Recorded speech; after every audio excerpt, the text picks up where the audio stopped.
The China and Africa podcast is brought to you in partnership with the Africa-China Reporting Project at Wits University in Johannesburg. The ACRP promotes balanced, considered reporting on Africa-China relations through innovative training programs held throughout the year. More information at africachinareporting.co.za. Hello and welcome to another edition of the China in Africa podcast. I'm Eric Olander, and as always, I'm joined by Cobus Van Staden, a senior China-Africa researcher at the South African Institute of International Affairs in Johannesburg, South Africa. A very good afternoon to you, Cobus. Good afternoon. Cobus, we hear all the time about the waves and waves and waves of Chinese people who are going to Africa. In fact, one of the statistics that I saw the other day was that because there are now so many more direct air routes between China and Africa, there's new routes between Rwanda, certainly a lot between Ethiopia, South Africa. I think Kenya's launching a new one. Morocco next year will launch one. It's bringing a lot more Chinese people onto the African continent to work, to travel, to do all these different things. But we don't hear as much about what the traffic looks like going the other way. And there is a lot of traffic going the other way. And in fact, a lot of those are students. We've talked about that Africa sends now more students to China than any other country in the world except France. But what about professionals? And it's an area that is growing. Many of those students are finding jobs in China after they graduate, but also other Africans are finding jobs. But it's not always very easy. And I can tell you, Cobus, as somebody who's lived in China for a long time, being a foreigner in China is a challenge. And, given what we've just seen in South Africa over the past few weeks, being a foreigner anywhere is a challenge. But particularly in China, where it can be very difficult because of just rules and heaviness. And Cobus, you've been to China many times, and it's not always easy to get around. Yeah, no, China can be challenging, I think, even for Chinese people. And it can be challenging to be non-East Asian in an East Asian environment, because frequently people, not only are there very strong rules and ways of doing things, but people frequently have grown they grow up in that system, so it's difficult for them to actually explain it from an outside perspective. But it's then also just complicated to be a foreigner anywhere, and particularly, I think, to be an African foreigner in other places can be very complicated. So it's fun to speak with people who are currently kind of living and working in China, and to say how that shifted their perspective of China and also of Africa. Every year or so, we do these kinds of shows where we want to introduce you to different people who are doing amazing things. So we're taking a break from our normal politics, economics, diplomacy, debt, all of those more heavy issues to really focus on the personal relationship that people have with China and what it's like for Africans, African Americans, Black people to work in China. And so we always look for people who have these great, compelling stories. And boy, I found the perfect person. I have been trying to get this person on our show for almost 6 months now. I think it goes back to earlier this year. And I'm so glad that Dean Diabate is with us. Dean has spent 11 years in China. Now, he has a little bit of a complicated upbringing. Malian mother, Ghanaian father, born in Paris, now lives in Hangzhou. He's also a graduate of the Alibaba Leadership Academy. He lives in Hangzhou. And for those of you who are not familiar with Hangzhou, it is probably the second most important city now besides Beijing, because that is where the headquarters of Alibaba.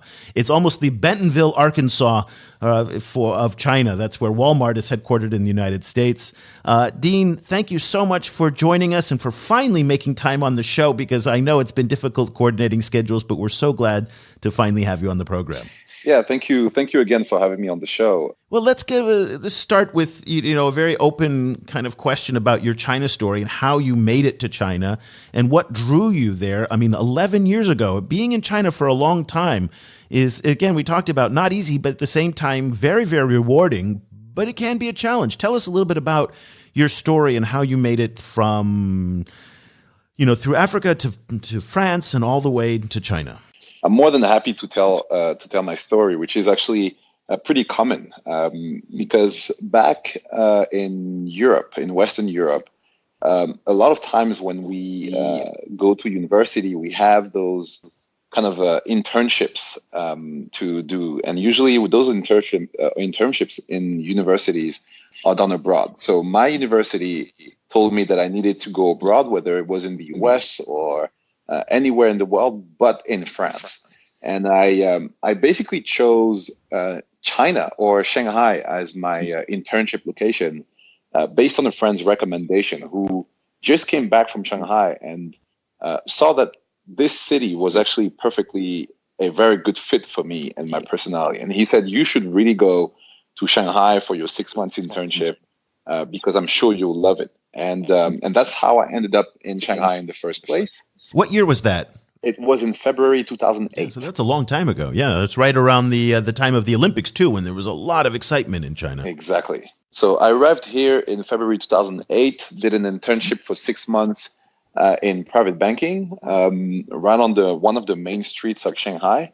And my internship was supposed to last for 6 months, but eventually I just decided that I wanted to prolong my stay in Shanghai to discover a little bit more. So upon completion of my internship, I called my school and I said, "Look, guys, I do not want to come back this year. I want to take a gap year and work a little bit more in Shanghai to understand better this."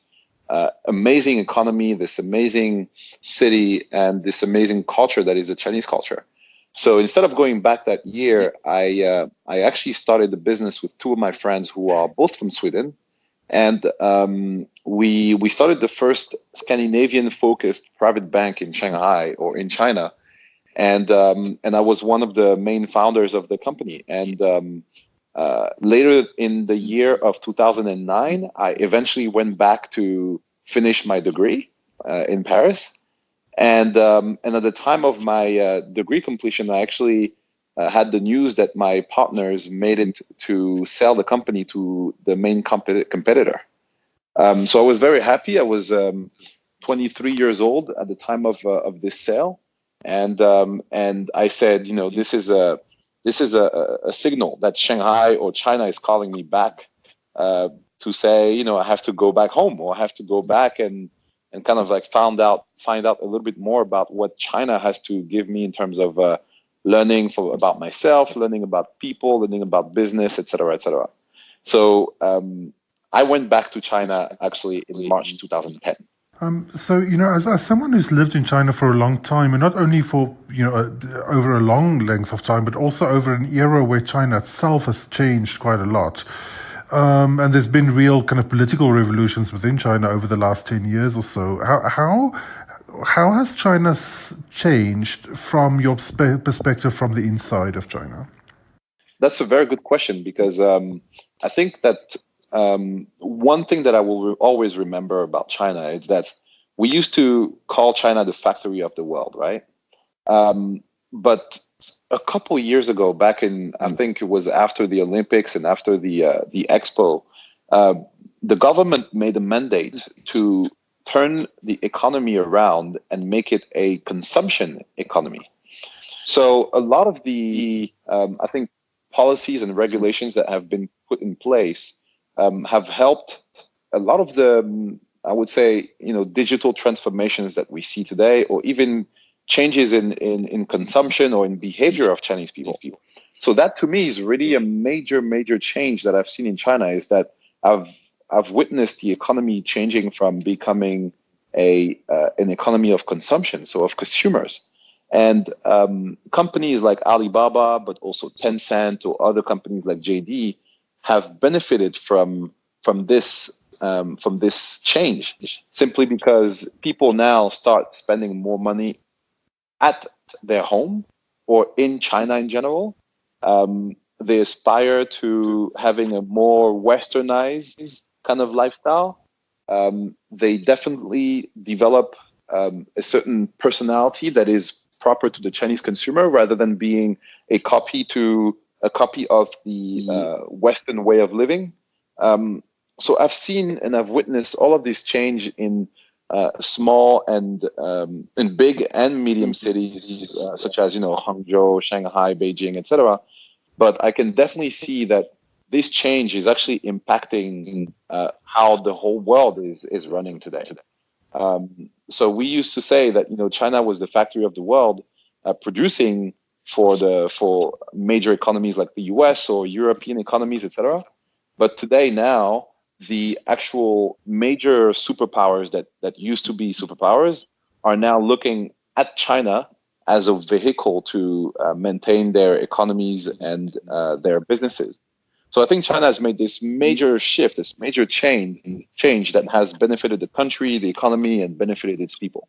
Yeah, so over the 10 years that you've been there, really, it has gone from no WeChat Pay, no Alipay, no mobile payments to basically you don't use cash anymore anywhere you go. I mean, you work for a company that has pioneered that. It's hard to explain to people who haven't experienced Taobao. Taobao is the kind of Amazon, eBay, you name it, all wrapped up into one, how amazingly convenient it is. And this is, I'm not shilling for Alibaba. I'm telling you as a consumer of Taobao, it is remarkable. You want something, you scan the barcode, you take a picture of it, bam, it shows up at your house in a few hours later, sometimes, very, very quick. I want a Dairy Queen, milkshake, bam, there it is. It is just remarkable. But so I guess the speed with which China has evolved technologically is there's nothing like it anywhere in the world. And they are proud of it in one sense, but it's come at a real tremendous price. In terms of the Chinese management approach, your former boss, Mr. Jack Ma, was very, very outspoken on how hard he pushed people at Alibaba, pushing this thing called 996, 9 o'clock in the morning till 9 o'clock at night, 6 days a week. Oftentimes that meant 7 days a week. And the Chinese work extraordinarily hard. So when we look at the transformation that's happened in China, we see where Africa is today is at the early stages of that. We're starting to see the first green shoots of some of the things that are going on in China happening in Africa. E-commerce is starting to come up. There's a more connected mobile economy and things like that. As somebody who really looks at the tech trends and also spends quite a bit of time in Africa as well, what are some of the things that you're seeing in China that you think can be brought over to Africa and are applicable to Africa? And what are you thinking that maybe should be, Africans should avoid when they see in the China market, when they're looking at what's happened in China? Yeah, so I think you've raised a couple of very, very good points, which is that China basically has really constructed its economy based on consumption for the past few years. And all of that consumption with 1.4 billion people, technology had to be at the core of making such miracle happen. And technology like, big data, cloud computing, but also everything related to mobile payments, transportation, logistics, everything related to supply chain has been at the core of driving that change in the country. So if we look at Africa today, I think there is something that most of the what makes Africa different to China is a unification factor. So today, Africa is 54 countries, but China is just one entire country with it's total unified, and it's governed by a central government. Africa is governed by many different governments, or each country is managed by its own government. And what makes the biggest difference between the two continents is basically, number one, the fact that Africa is totally not unified geographically.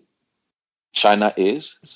And any goals that China needs to have happen in Africa, or African people need to have happen in the continent, is some company or some of the world or the African leaders need to unify the country digitally. So when we look at all these major differences, I like to say that the challenge ahead for us as Africans is to find a way to unify our country via digital technologies.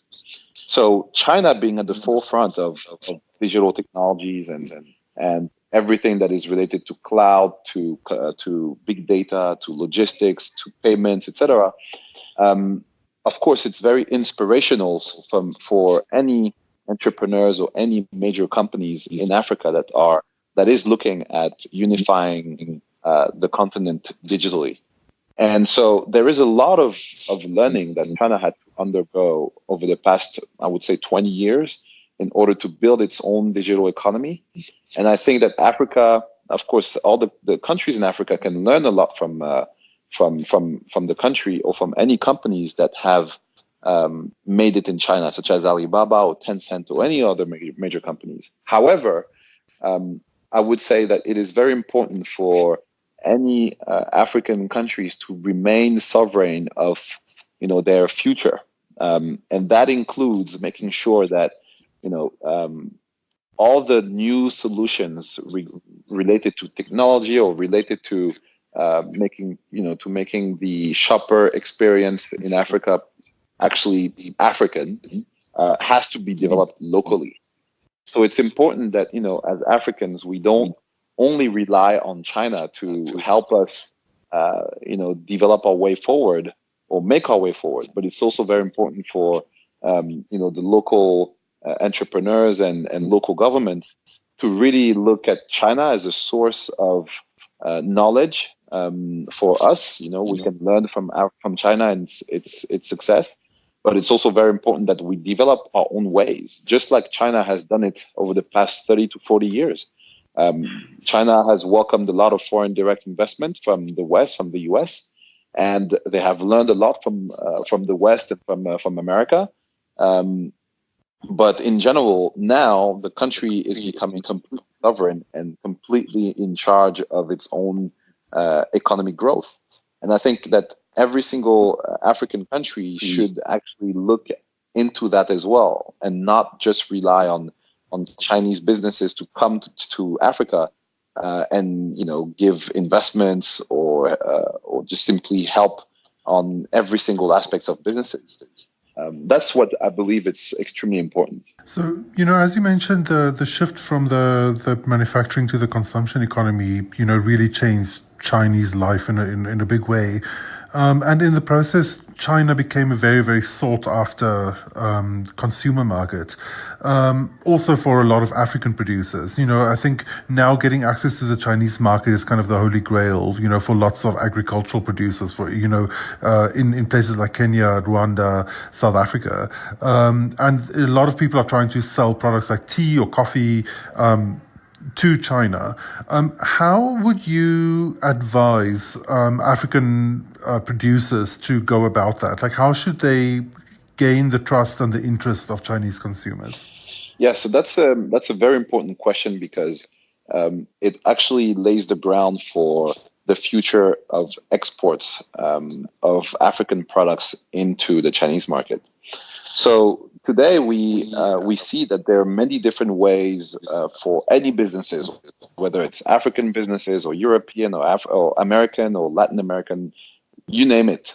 All kinds of businesses can enter China, but it's very, very important that that the Western businesses, including African businesses, really understand what are the different channels that are available for them to enter China, to succeed in China, and then maybe expand into different parts of Asia in the future.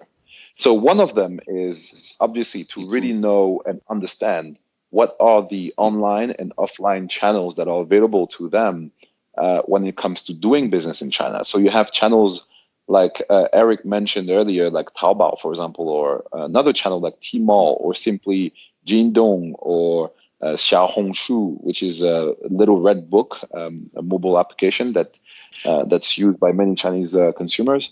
But you have all these channels online, and of course you have also all the channels offline, such as the supermarket Hema, or any shopping malls, as well as different retail stores that really are quite strong and well connected to the online world.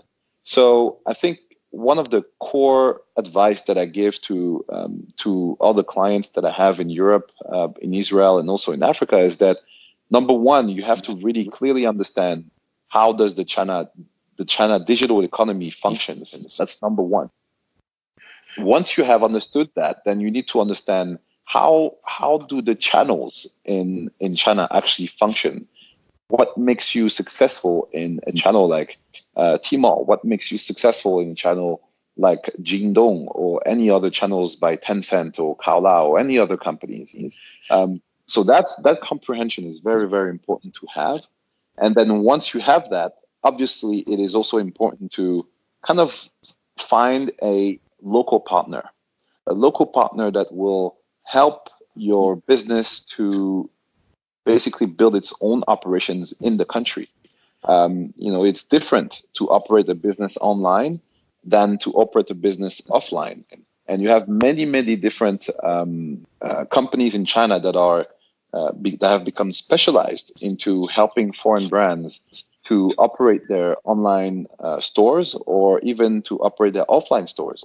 Some of them are advertising or marketing agencies, or others are distributors. And a lot of small and medium-sized brands from Africa, for example, have already found distributors in China. So they work directly with distributors, selling to them on a B2B basis, and the distributors then takes care of the development and expansion of the products within the market. So that is one way to look at it, which is the easiest way to look at it, by working with the distributor. The second way, which is a little bit more complicated, is that actually you enter as a brand into the Chinese market. So that means you need to have some operations in the country. You need to understand the different channels, and you need to be in control. So you need to really have a clear understanding and control of your operations within the market, within the different channels, by maybe having a team locally that you employ, which will be reporting to your business overseas or in China, if you've registered your trademark and your operations here. And then moving forward, once your business has grown to a certain size, then you might want to look at expanding into Southeast Asia or maybe India through the different partners or platforms that exist in those regions. So in essence, I think that for local African businesses in coffee or in tea, etc., I've helped them already enter China through the electronic royalty platform. And I'm more than happy to share, if you want, a little bit more later on.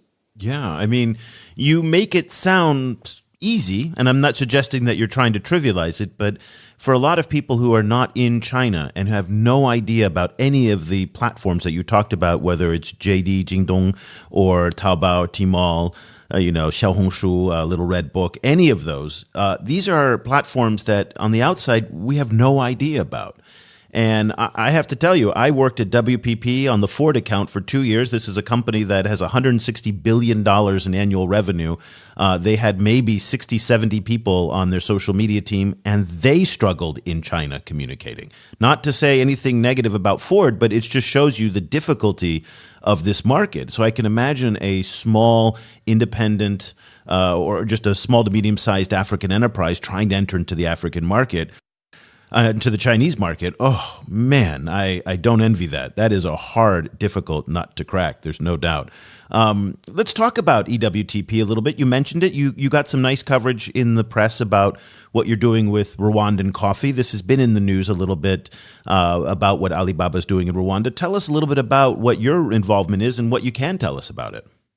Yeah, I'm more than happy to share, actually, because this is something that really makes me proud. As an individual, as a Black person in China, who's really helping African businesses to succeed in China through one of the most powerful companies that exist in the country, Alibaba Group. I was given this project back in June 2018. And my team leader came to me and said, Dean, there is a project that is extremely important to Alibaba Group, but also important for Jack Ma himself, because it is about sort of looking at how we can nurture the relationship with Rwanda, because Jack Ma met with President Paul Kagame in Davos back in January 2018, and they really had a great I would say a great communication around, what the future of Africa should be, how the relationships between Africa and China should look like in the future, etc. So much that that Jack and the President Paul Kagame came into an agreement that EWTP in Africa should actually start with Rwanda. And so that start with EWTP in Rwanda was segmented into three parts. So the whole project was given to several teams in Alibaba Group. The first part was the trade segment. The trade segment, I was in charge of it, representing the interest of Tmall. Tmall is the largest B2C e-commerce platform in China.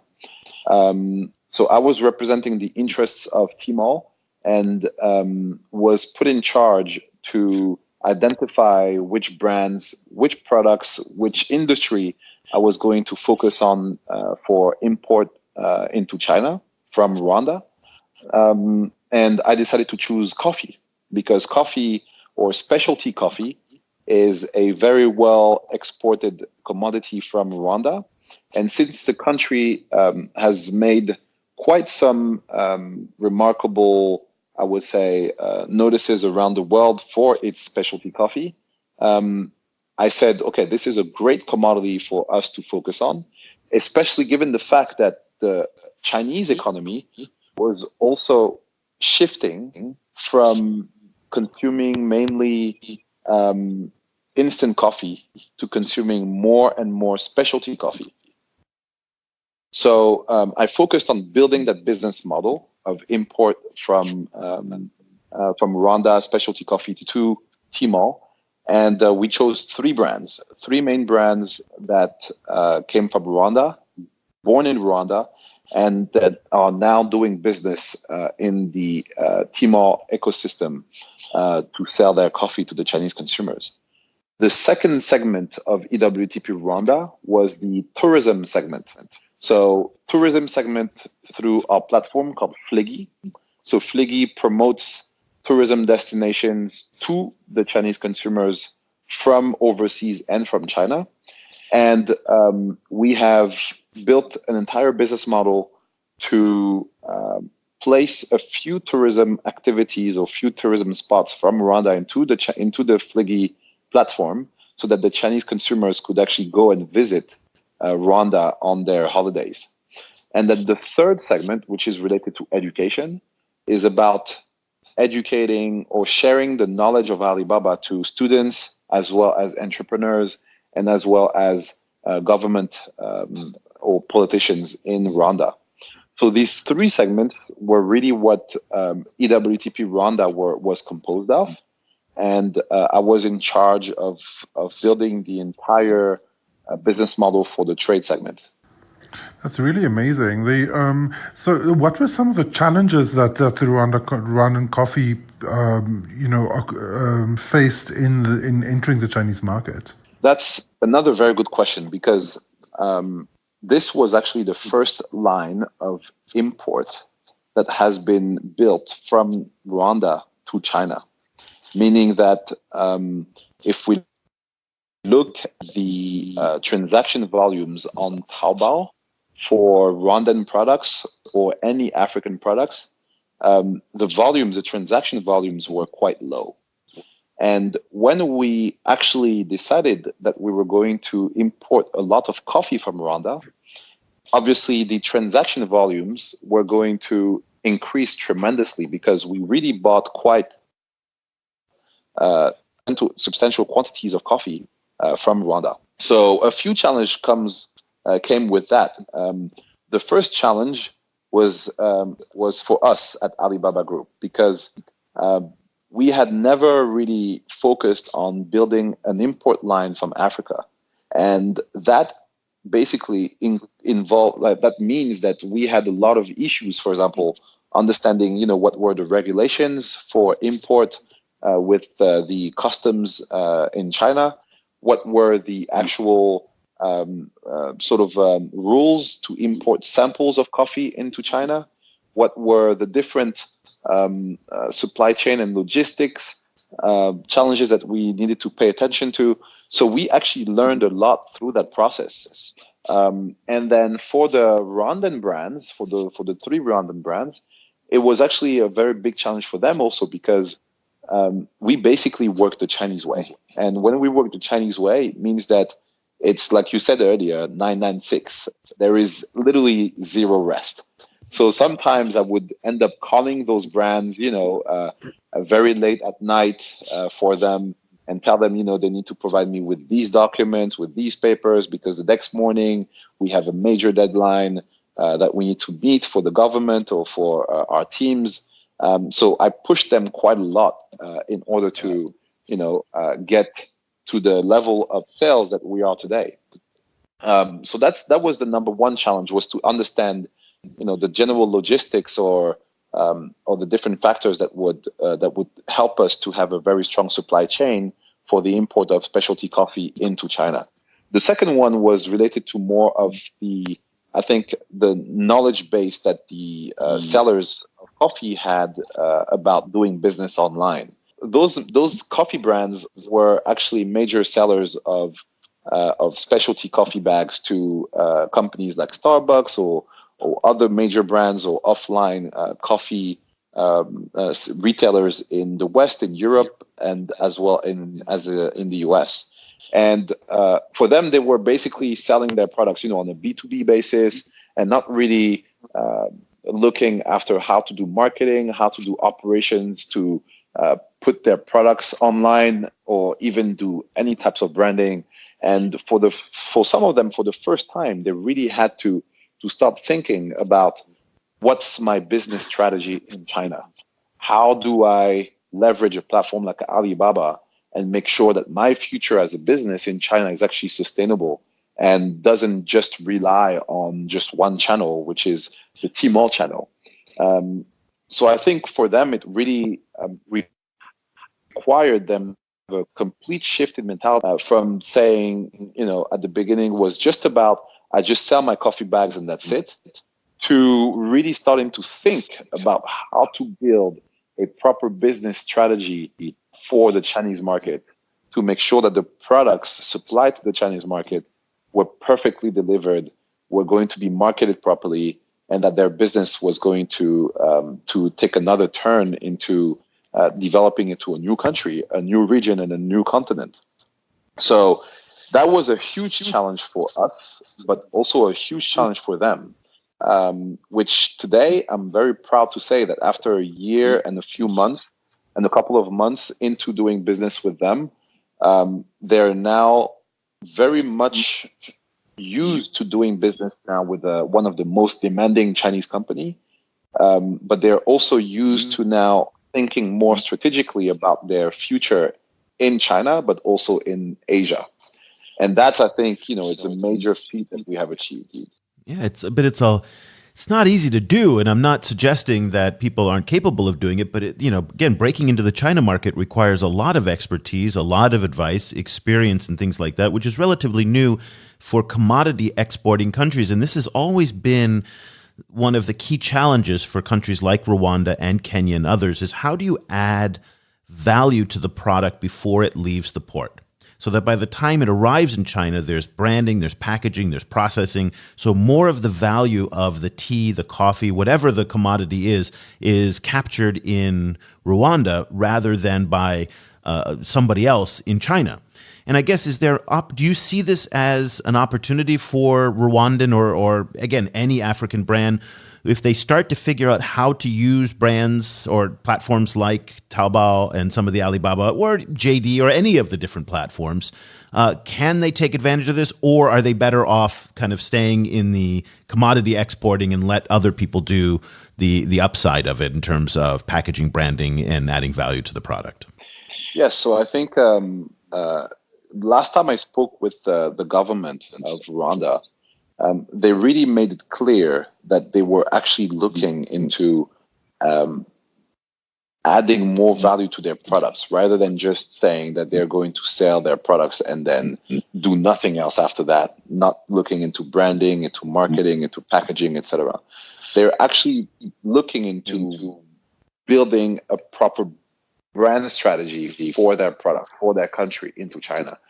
And especially now, if we look at what's happening, what's been happening for the past few years now on the relationships between China and Africa, there is definitely a rise in the awareness of African countries or of the African continent in the minds of the Chinese consumers.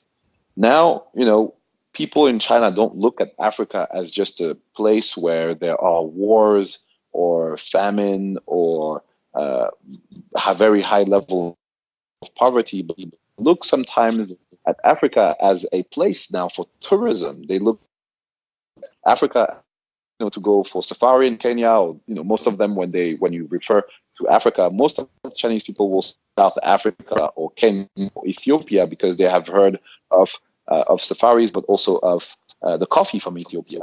And today, proudly enough, a lot of Chinese consumers are actually really, really saying that Rwanda is one country that they have heard of because of Jack Ma and Alibaba Group, the efforts that we have made to promote the country in the market, but also a lot of people now in China really know that Rwanda is a producer of very high quality coffee.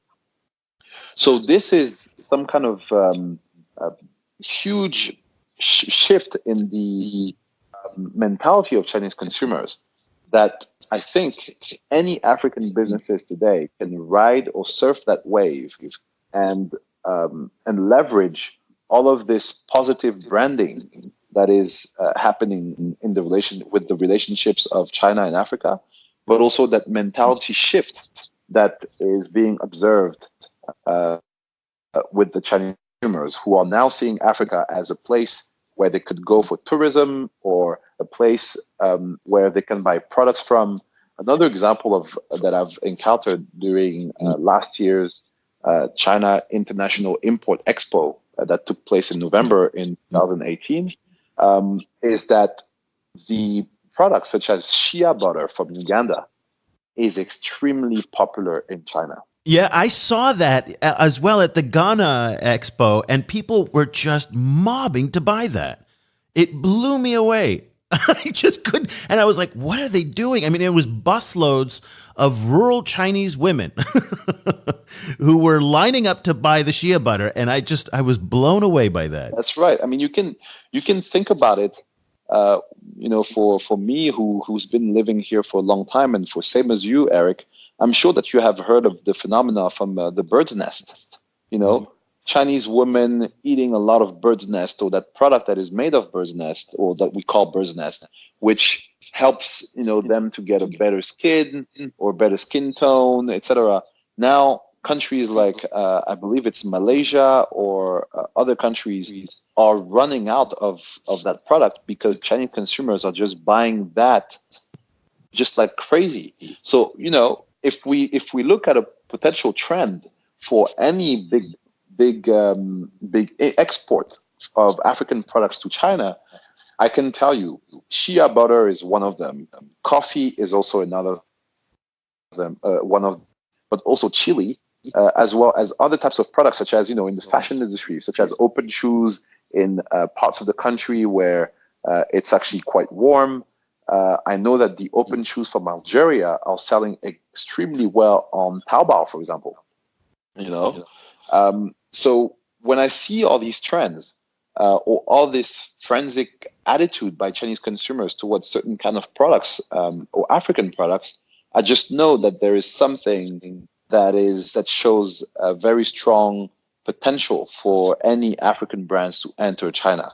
And now is the moment, because I would say that there are not a lot of African brands who are entering the market now. So it's pretty much of a blue ocean with not a lot of competition. So any African brands that wants to enter China should do it right now and start looking into understanding the market and making sure that they find the right local partners to develop in the country and then potentially expand in Southeast Asia. Wow. Well, there you have it. If you're an African exporter, this is the time to get into China, and you have heard it directly from a guy who works at Alibaba. Obviously very excited about the future and what's going on in the China market, and that gives us a lot of hope for the future of China-Africa trade and maybe trying to balance out the trade a little bit more in Africa's favor, which will be a long road ahead for a lot of African countries.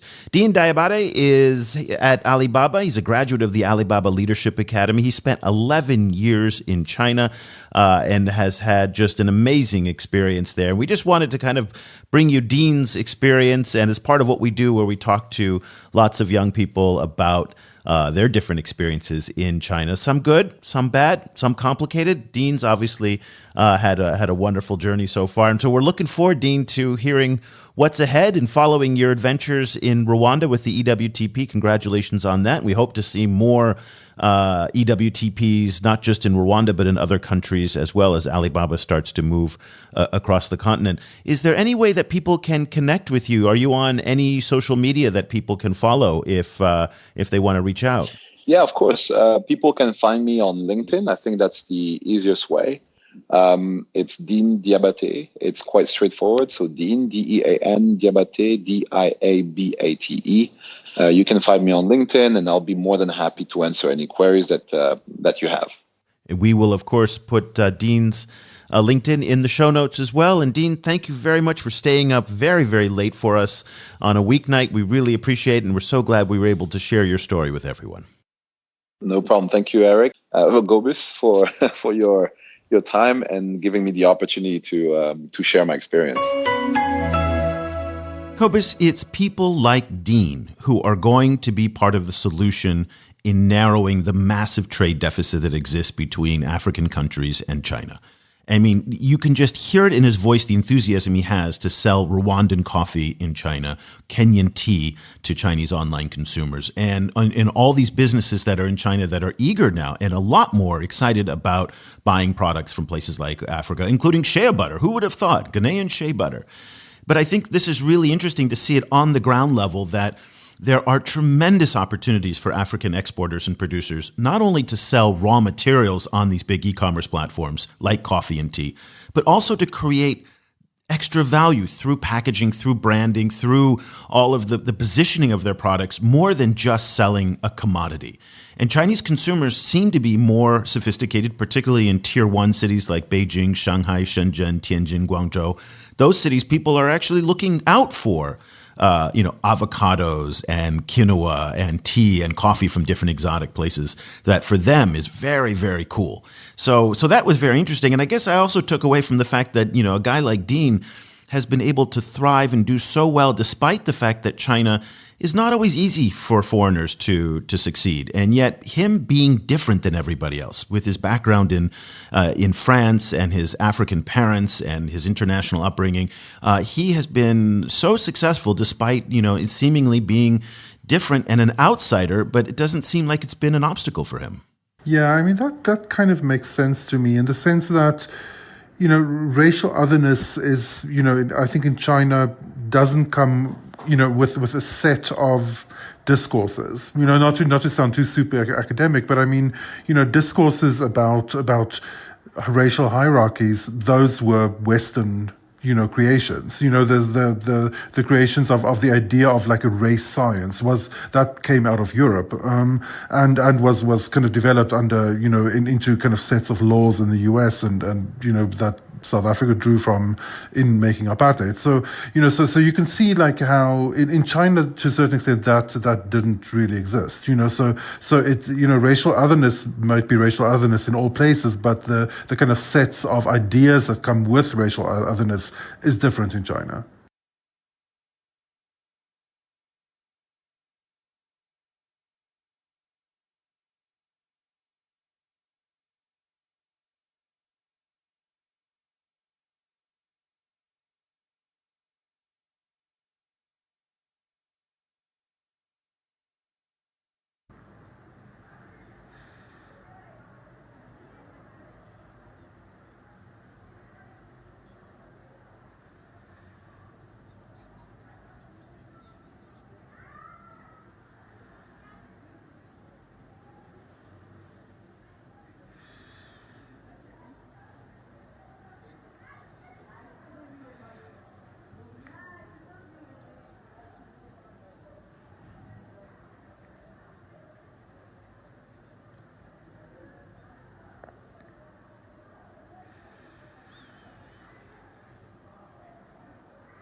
Yeah, or for any migrants, I think, in China. Kind of the idea of like starting a bank before you're 25. I mean, that's not for everyone. But at the same time, I think even people who start from different places and come from different backgrounds, the power of kind of reinventing yourself when you go to a different country is powerful itself. And it sounds like China offers particular opportunities in that direction. Well, that'll do it for this edition of the China in Africa podcast. We'll be back again next week with another show, but just a quick housekeeping note before we go today. Keep an eye out on our website at ChinaAfricaProject.com. We have a lot of new things are coming. We're, in fact, relaunching the website with a whole bunch of cool new stuff. We're going to have a news feed, new daily analysis updates with exclusive reports and writing, and we're going to create something called the China Africa Experts Network, where we're bringing together artists, activists, academics, journalists, and everybody's going to come together. It's going to be kind of like this mini LinkedIn, this really cool directory. We're going to have links for you to fill out a profile if you'd like to be a part of it. But what it does is it allows you to connect with everybody directly, and we're so excited about that. More information's coming. In the meantime, also go to our website right now, and you can sign up for our free weekly email newsletter that comes out every Friday with a wrap of the week's top stories. This will, of course, turn into a daily email newsletter for subscribers, which we're going to launch sometime in the next week or so, around October 1st. Very, very excited to get you on board for all of this. And if you love China Africa news and information as much as we do, we think you're really going to love some of these new services that we're rolling out. So we'll keep you updated on that. In the meantime, for Kobus Van Staden, I'm Eric Olander. Thank you so much for listening. The discussion continues online. Head over to facebook.com/China Africa Project to share your thoughts on today's show. The guys are also on Twitter, where you can find Kobus at Stadinsky or Eric at eOlander. And be sure to sign up for the weekly China in Africa email newsletter by going to www.ChinaAfricaProject.com.